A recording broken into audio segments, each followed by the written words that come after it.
Good morning. Hello, Sam. Hello, Sam Sam. So, kahapon hindi na ako nakapag-video after namin kumain sa KFC kasi pagod na ako. So, ngayon, i-unbox ko lang to kasi matagal ko lang gusto tong bilhin. December, nagregalo kasi yung dad ni Tim ng induction hob. So, kung gusto ko na kasi na, yung parang induction. Uy! Sam! So, yun. Tapos, nag-order ako ng isang araw, parang Wednesday ata. Wednesday. Ng cooking pot. Yung cooking set. So, tingnan mo. Dumating siya. Lahat ngayon siya darating pero dumating ng maaga.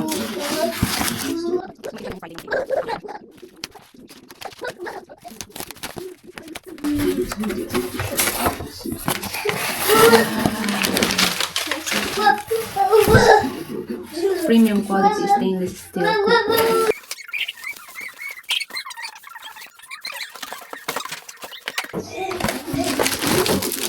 May free siya na sandok.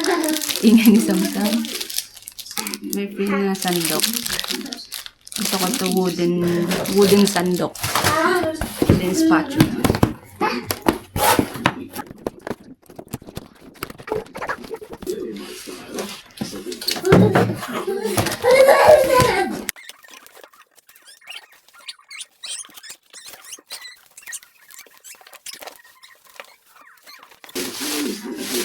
Ito gusto ko ito pang soup. Kasi mahilig ako magluto ng soup.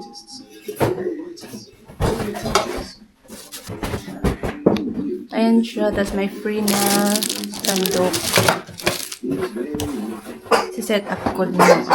Papakita ko yung induction hob na. Tagal na yun, December, binigay ni daddy ni Tim. Regalo niya, yung Christmas. Set up ko din. So, ito yung luma kong lutuan. Ngayon, i-unbox ko din yung induction hob na binigay ni daddy niya. Ito ulam naman kanina. Chicken broccoli. Tubig ko ito. Hindi ko alam anong gagawin ko na dito. Pamigay na lang.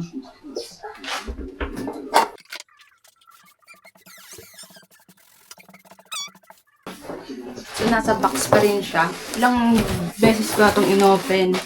Kasi gusto kong itinry ko para itry sana yung mga dati kong lutuan. Yung mga kaldero, fry pan, cookware.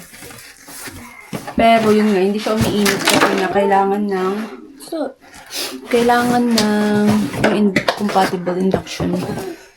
Compatible sa induction hob ng mga kaldero.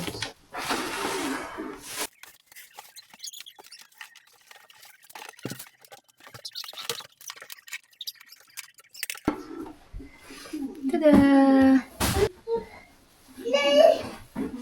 Glass. Ceramic glass induction hob.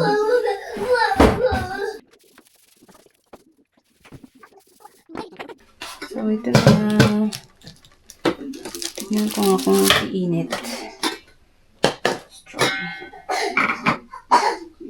Papainit ako ng tubig.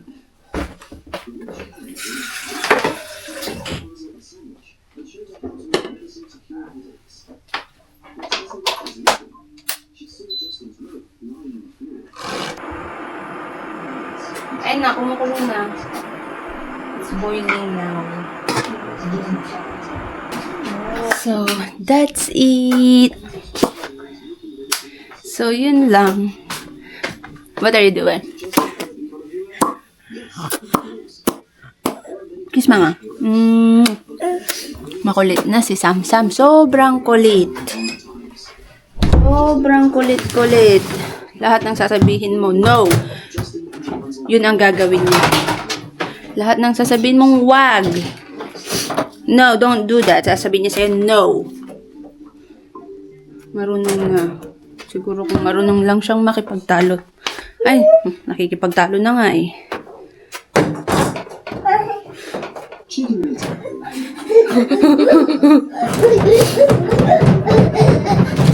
Ito si Sam Sam. So, yun lang. I will try to update. Ano muna ako?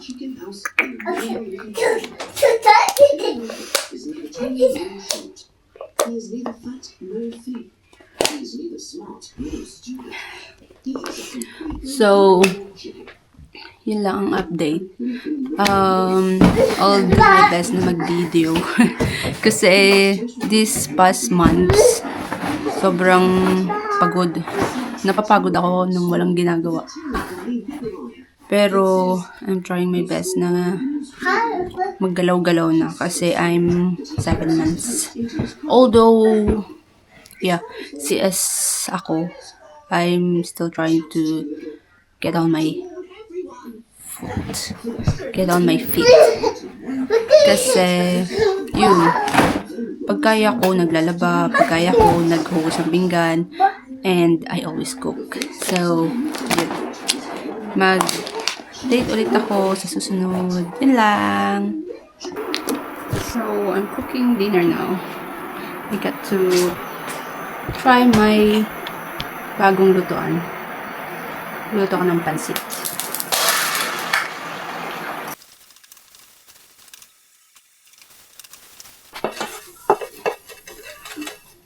Tapos, magigisa ako ng minced chicken. So, I tried this recipe before.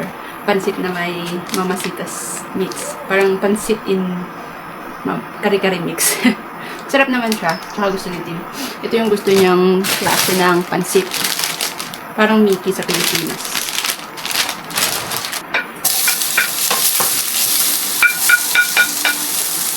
Tapos, minced chicken.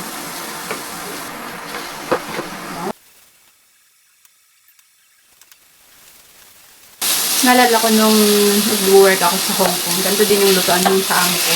Pero ano siya, built-in. Na-enjoy ko talaga magluto kasi super, nung nasa Hong Kong ka, kasi super ganda nung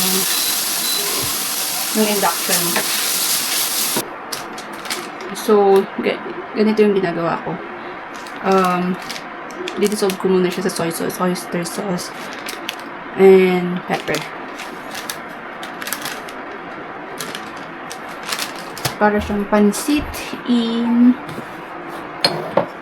kari-kari mix. Pansit in kari-kari mix.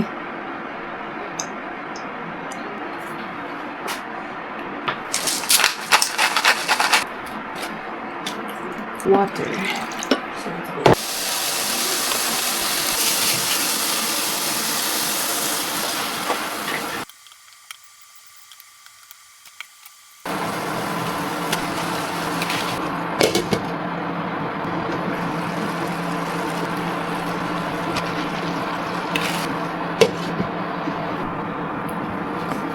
So, kaninang tanghali ang ulam namin. Well, not tanghali. Parang ano siya, brunch. Late breakfast, early lunch. Ano ulam namin? Chicken with broccoli. So, yan. And rice. So, ngayon, ang request ni Tim for dinner, wag naman rice daw. So, we're having pansit. Yan, paborito nila mag-ama. Si Tim at si Sam. So, yung pansit ko, mayroong toppings na egg. Tapos, laging may toge. Or bean sprout kasi gusto nito yan ni Tim. And some spinach.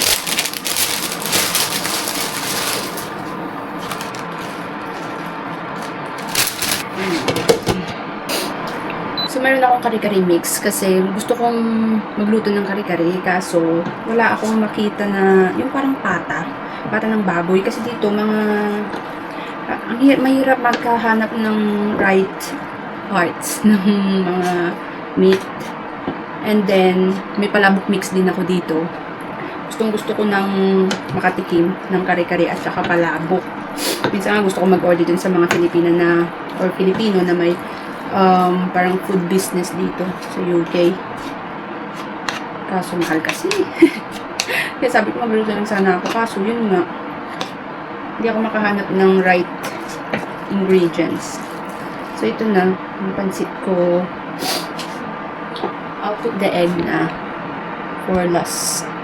For the final touch up.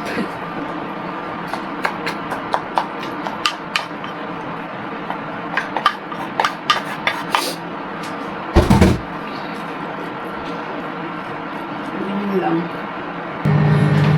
So, eto na ang aming dinner.